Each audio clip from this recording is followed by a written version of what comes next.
국가는 구성인인 시민에게 다양한 의무의 이행을 요구한다. 예를 들어 국가는 시민에게 소득의 일정 부분을 세금으로 내거나 일정 기간 군 복무를 해야 하는 등의 의무를 부과한다. 이렇게 국가가 시민에게 다양한 의무의 이행을 요구할 수 있는 이유는 뭘까? 그것은 국가가 권위를 가지고 있기 때문이다. 권위는 다양한 의미를 지니지만 국가가 가지는 권위는 주로 명령을 내릴 수 있는 권리 혹은 통치를 할 수 있는 권리를 의미한다.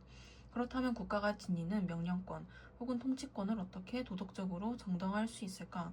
먼저 서양에서는 국가의 권위를 인간 본성의 관점에서 정당화한다. 아리스토텔레스는 정치학에서 국가는 자연적으로 존재하는 것들에 속하며 인간은 본질적으로 국가에서 살게 되어 있는 동물이다.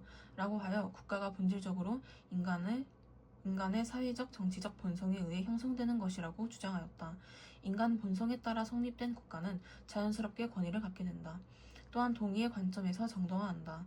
사회계약론에 따르면 각 개인은 국가가 자신의 생명, 자유, 재산에 관한 권리를 보호해준다는 조건으로 자발적으로 국가의 명령에 복종하기로 약속한다. 개인의 동의를 얻은 국가는 각 개인에게 국가의 명령을 내리거나 이들을 통치할 수 있는 권리를 갖게 된다.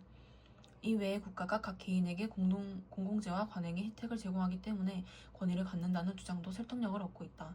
한편 동양에서는 주로 국가의 권위를 민의에 기초한 천명의 관점에서 정당화한다. 특히 유교 사상은 군주의 통치권을 하늘로부터 주어진 것으로 보며 하늘이 듣고 보는 것은 백성을 통하여 듣고 보는 것이므로 군주의 통치는 백성을 위한 것이어야 한다고 강조한다. 따라서 국가가 백성을 바르고 평안하게 살도록 만들어줄 때 백성의 마음을 얻을 수 있고 그때 국가의 권위를 정당화된다고 본다. 이처럼 국가의 권위는 다양한 측면에서 정당화하지만 공동체로 시민을 위해 발휘할 때 정당화를 확보할 수 있다. 그렇다면 국가는 시민을 위해 구체적으로 어떤 일을 해야 할까? 사람들은 사회에 들어갈 때 그들이 자연 상태에서 가졌던 평등, 자유 및 집회권을 사회에 요구하는 바에 따라 입법부가 처리할 수 있도록 사회의 수중에 양도한다.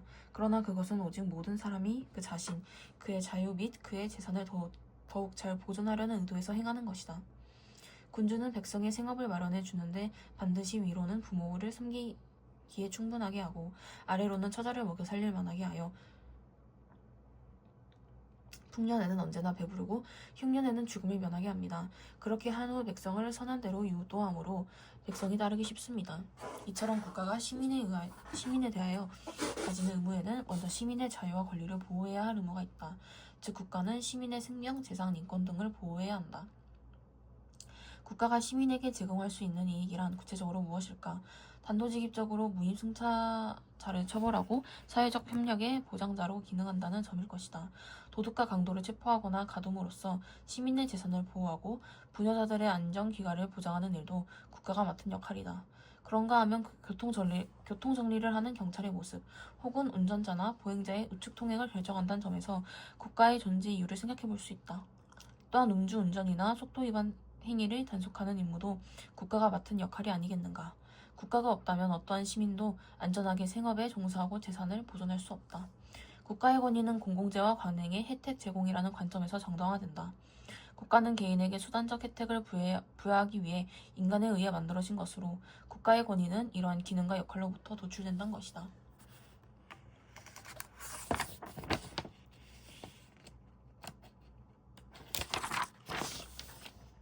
로크에 따르면 모든 시민은 주권자로서 동등한 자유와 평등한 권리를 가지는 존재다.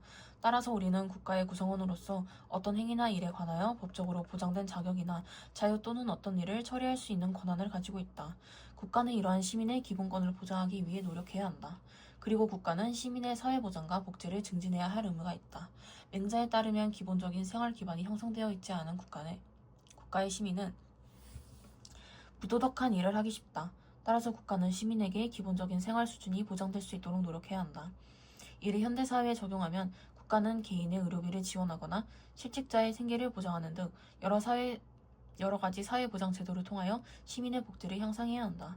더 나아가 국가는 사회적 약자에게 최소한의 인간다운 삶을 살 수 있도록 기본적인 자원을 제공해 주어야 한다. 이처럼 국가 권위의 정당성은 저절로 얻어지는 것이 아니다. 국가가 개인의 기본권을 보장하고 모든 사람이 인간다운 삶을 영위할 수 있도록 사회보장과 복지를 증진할 때 국가 권위의 정당성을 얻을 수 있다. 국가는 시민의 자유와 권리를 보호하고 복지를 증진하기 위하여 노력해야 한다. 그러나 모든 사람이 자신의 자유와 권리만 우선시한다면 오히려 각 개인은 자신의 자유와 권리를 보장받기 어려울 수 있다. 따라서 우리는 권리 보장을 요구하는 동시에 시민의 의무를 다해야 한다. 시민이 해야 하는 의무 중에 대표적인 것이 공적인 활동에 참여하는 일이다. 시민의 참여를 강조한 것은 고대 그리스 시대부터다. 폴리스의 시민이 된다는 것은 단순히 세금을 납부하고 투표권을 가지고 있음을 의미하는 것이 아니라 국가의 모든 영역에서 직접적이고 적극적으로 참여함을 의미했다. 시민은 군인이었고 동시에 판사였고 공회의 구성원이었다. 또한 그의 모든 공적 의무는 대리자에 의해 이루어지는 것이 아니라 개인이 직접 수행해야 하는 것이었다. 시민은 국가의 핵심적 영역에 참여하여 직접 공회에서 발언할 수 있어야 했다.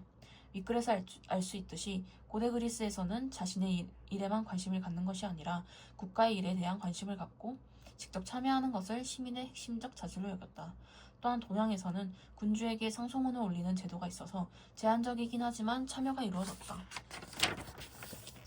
그렇다면 시민 참여가 필요한 이유는 뭘까? 먼저 민주주의 사회에서는 시민이 주인이기 때문이다. 민주주의에서 이러한 주인의식을 가장 잘 나타낼 수 있는 게 바로 참여다. 또한 개인의 권리를 보장받기 위해서다. 참여는 시민의 의사를 실질적으로 반영할 수 있는 기회를 제공한다. 이를 통해 우리는 각자의 이익을 보장받고 자신의 목적을 이룰 수 있게 된다. 나아가 공동체의 발전을 위해서이다. 시민의 참여는 국가 권력의 남용을 견제할 수 있고 공동체의 문제를 협력적으로 해결함으로써 국가 발전을 도모할 수 있다. 이는 더 좋은 민주주의를 실현하는 도태가 된다. 오늘날 시민 참여의 대표적인 방법으로 선거가 있다. 현대사회에서는 모든 시민이 의사결정 과정에 직접 참여하는 것이 사실상 불가능하므로 선거로 뽑힌 시민의 대표가 정치활동 과정에서 시민을 대변한다.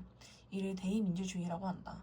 그런데 대의민주주의는 선출된 이들이 다원화된 현대사회 각 계층의 입장을 제대로 대표했는지 또 제대로 심의했는지 명확하지 못한다는 한계를 지니고 있다. 이러한 한계를 극복하기 위해 현대사회에서는 다양한 참여가 강조되고 주민투표, 정당 가입을 통한 정치참여, 시민단체 활동, 언론 및 인터넷 매체를 통한 활동, 행정기관의 민원 청구 및 건의 등 다양한 형태의 시민 참여가 이루어지고 있다. 시민의 다양한 참여는 직접 민주주의를 실현하는 방식으로서 대의민주주의를 보완하는 역할을 할 수 있다. 그러나 우리는 시민 참여가 자기가 속한 집단의 이해관계만을 관철하려고 노력하는 등 이기적인 태도를 보이면 시민 전체의 의사가 왜곡될 수 있고 갈등이 심화될 수 있다는 점도 인식해야 한다. 시민 불복종은 시민 참여의 한 형태로 정의롭지 못한 법을 개정하거나 정부 정책을 변혁하려는 목적으로 행하는 의도적인 위법 행위다.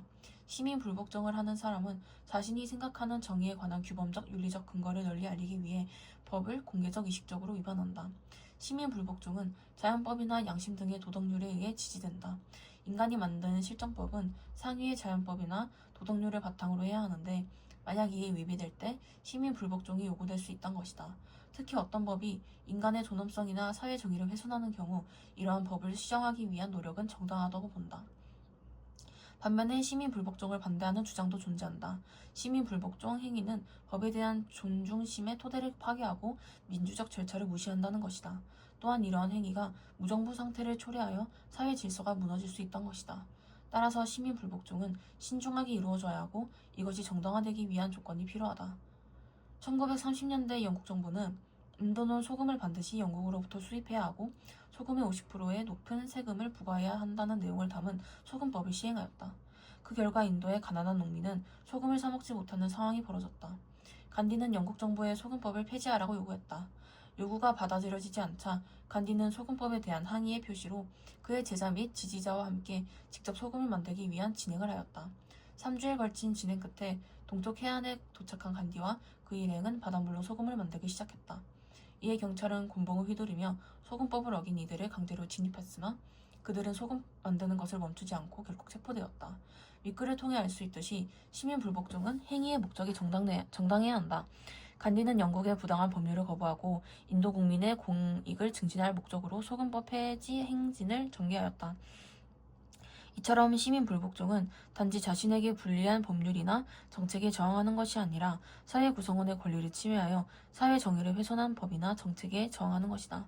또한 시민 불복종은 비폭력적이어야 한다. 간디와 그 일행은 소금을 직접 만드는 비폭력적이고 평화적인 방법으로 소금법이 부당하다는 것을 보여주었다. 이는 이처럼 시민 불복종은 평화적인 방법을 사용해야 하며 정의롭지 못한 법에 반대한다는 이유로 행해지는 폭력적인 행동은 정당화될 수 없다. 그리고 시민 불복종은 최후의 수단이어야 한다. 간디는 소금법을 폐지하기 위한 합법적인 노력이 실패이자 마지막 수단으로 시민 불복종을 선택하였다. 이처럼 시민 불복종은 여러 가지 정상적인 방식으로 호소했지만 소용이 없을 때 확실히 시정될 것이라고 보기 힘들고 기다리기에는 피해가 점점 심각해질 때와 같은 상황에서 시도해야 한다. 나아가 시민 불복종은 처벌을 감수해야 한다. 간디와 그 일행은 위반 행동에 대한 처벌도 기꺼이 받아들였다. 이는 시민 불복종이 기본적으로는 법을 존중하고 정당한 법체계를 세우려는 운동임을 분명히 하려는 것이다. 시민 불복종은 처벌을 받는 등의 불이익을 감수하고서라도 잘못된 법이나 정책을 바로잡아야 한다. 시민 불복종은 위와 같은 정당한 조건을 갖추어야 그 정당성을 인정받을 수 있다. 이는 시민 불복종이 무제한으로 허용될 수 없고 일정한 한계가 있다는 걸 보여준다.